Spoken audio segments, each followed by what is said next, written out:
The lights in Blackout Basement are more than a gimmick.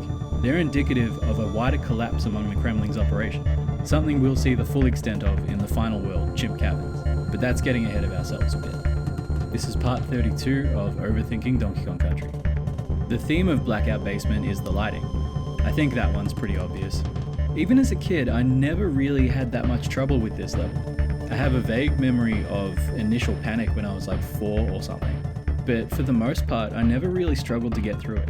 Just don't make any weird jumps when the lights are out, and make sure you've got the position of any approaching enemies in mind, and you're all good. If you know what you're doing, you can sprint through this level no problem. That said, I can totally see how this could be another stop and go station for some people. And that's fine, we've all got our own unique strengths and weaknesses. There's no judgment here. It's a fairly straightforward level.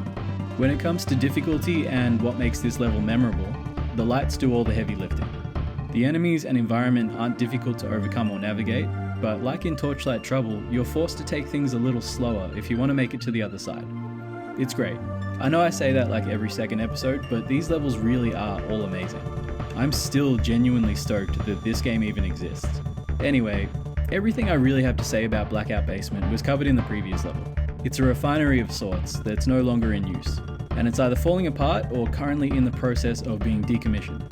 I can't imagine Kremlings being capable of proper safe decommissioning, so it wouldn't surprise me if one of them just pulled out some wiring or something and that messed up the lights.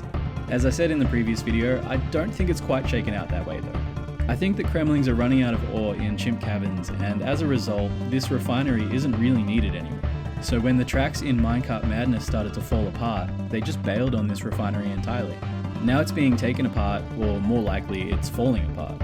The Kremlings have exhausted their mines, can't afford or be bothered to repair their infrastructure, and are now attempting to take over the island entirely. And it's not going great for them. I don't really think there's anything to extrapolate from this level that'll tell us more about Kremkrok. I think of it almost as a form of punctuation, a statement. In this level, we're seeing the inevitable results of the Kremling's plans. Making it the final level in this world was a stroke of genius.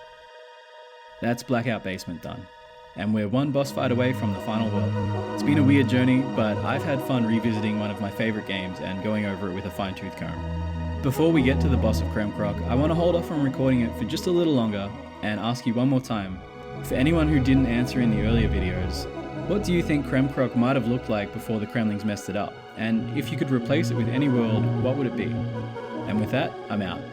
Thank you all for watching, I love you, and take care.